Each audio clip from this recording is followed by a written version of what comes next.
একটি সমাবেশ যখন বেআইনি সমাবেশে পরিণত হয়, অর্থাৎ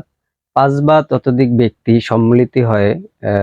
জনশৃঙ্খলা পরিপন্থী যখন কোনো কাজ করে, তখন সেটা বেআইনি সমাবেশে পরিণত হয়। আর উক্ত সমাবেশকে নিবারণ করার জন্য ফৌজদারি কার্যবিধি ১২৭ ধারা অনুযায়ী একজন ম্যাজিস্ট্রেট কিংবা থানার ভারপ্রাপ্ত কর্মকর্তা ছত্রভঙ্গ হওয়ার জন্য আদেশ প্রদান করে থাকে। কিন্তু উক্ত আদেশ পাওয়ার পর যদি সেই বেআইনি জনতা এমন কোনো আচরণ করে বা সংকল্প করে যে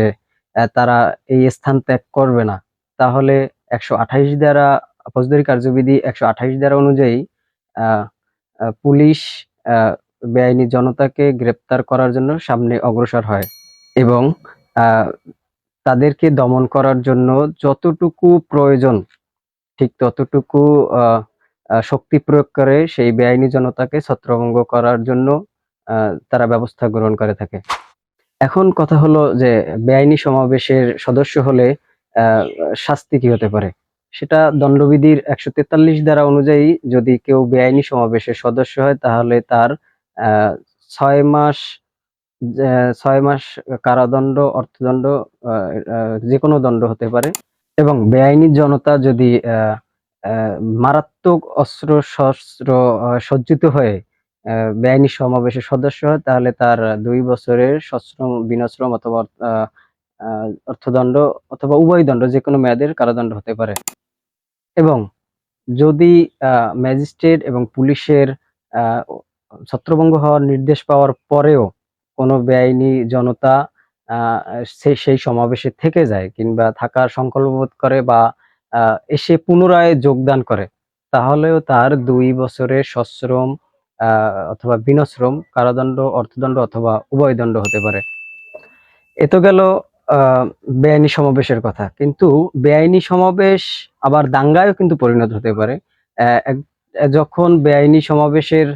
কোনো সদস্য আ উম প আইনশৃঙ্খলা রক্ষাকারী বাহিনীর উপরে মারমুখী হয় কিংবা তাদেরকে প্রতিরোধ করার চেষ্টা করে, আইনশৃঙ্খলা রক্ষাকারী বাহিনীর অ্যা আইনত আদেশ অমান্য করে তাদের উপরে বল প্রয়োগ করার চেষ্টা করে, তখন সেটা দাঙ্গায় পরিণত হয়ে যায়। এবং দাঙ্গায় যদি কোনো সমাবেশ পরিণত হয় এবং ওই দাঙ্গার যে সদস্য থাকবে, প্রত্যেক সদস্য ২ বছরের সশ্রম কারাদণ্ডে দণ্ডিত হবেন এবং যদি সেই দাঙ্গা মারাত্মক অস্ত্র-শস্ত্র সজ্জিত হয়,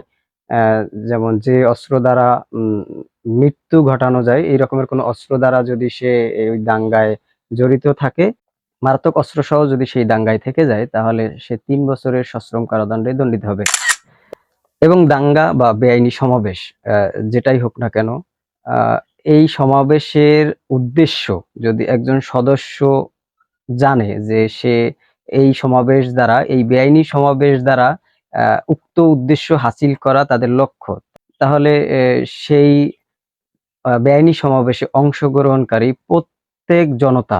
সমান অপরাধে দণ্ডিত হবেন। মানে কোন প্রকারের যদি অপরাধ সংঘটিত হয়, তখন প্রত্যেক সদস্যই সেই অপরাধ করেছে বলে অ্যা অ্যা ধরে নেওয়া হবে এবং প্রত্যেকেই সমান অপরাধী হিসেবে গণ্য হবে।